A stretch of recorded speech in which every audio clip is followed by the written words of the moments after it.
दोस्तों, ये कहानी आपको जरूर अच्छी लगेगी। पूरा सुने। जब किसी औरत का पति नहीं रहता तो वह दूध में चीनी की तरह अपनी संतान की गृहस्थी में मिल जाती है, पर यदि किसी पुरुष की पत्नी नहीं रहे तो वह अपने ही घर में अपनी ही संतान की गृहस्थी में दूध में मलाई की तरह हो जाता है। दूध का अंग होकर भी उनसे अलग औरत हर हाल में निर्वाह करना जानती है, क्योंकि उसे जीवन के प्रत्येक काल में निर्वहन करना होता है।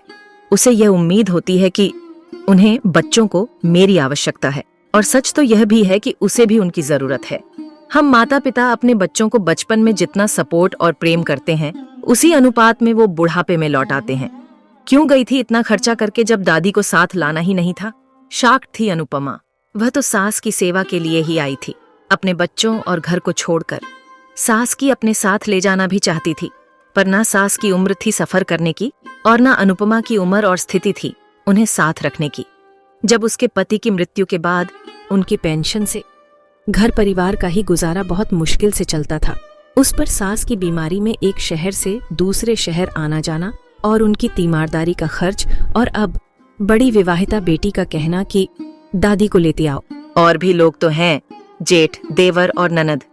सासू माँ की सेवा और साथ में रखने के लिए सब सक्षम भी हैं, हमसे अधिक। सिर्फ पति के ना रहने से मैं ही खाली हूँ। मेरे पास कोई काम नहीं या मेरी को अहमियत नहीं। कैसे विवाहिता बेटी को समझाए कि पति के ना रहने पर हम निठल्ले हो गए हैं क्या? जब जिसकी जरूरत हो अनुपमा जाए, वो सब सही से संभाल लेती है। सब अच्छा तरीका है जिम्मेदारियों से बचने के लिए अपना पल्ला झाड़ने का। अनुपमा तो है ही, सच है। कभी कभी अच्छाई ही हमारी कमजोर कड़ी बन जाती है हमारी जिंदगी की। मेरी अनुपमा ही गलती थी कि बच्चों को दादी बाबा और नानी नाना साथ में सभी अपने सभी बड़ों की इज्जत और अपनापन सिखाया कि हर इंसान का अपना परिवार ही उसका पहला प्यार होता है। आज उसी परिवार में खुद की अहमियत कुछ नहीं रही। बस दादी की साथ में ना ला सकने पर अपने ही बच्चे उसके अनुपमा खिलाफ हो गए तो किसी और को क्या कहे? किसी ने यह नहीं पूछा कि अनुपमा अनुज नहीं है तो कोई जरूरत तो नहीं, कैसे करोगी इतना सब कुछ? कैसे कर पाओगी बच्चों की पढ़ाई का खर्चा इस एक छोटी सी पेंशन से?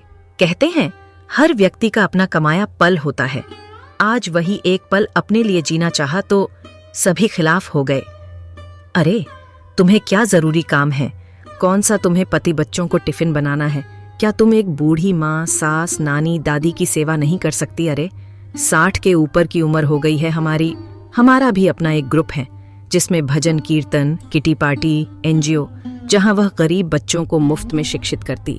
अनुज को सदैव जल्दी रही सो जल्दी चले भी गए, लेकिन मैं अनुपमा क्या करे? वो तो अभी जिंदा है। हर व्यक्ति का अपना कमाया पल होता है।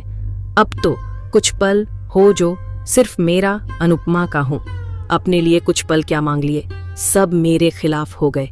आखिर कब कुछ पल मेरा अपना सिर्फ अपना होगा? और कितने इम्तिहान लेगा वक्त तू?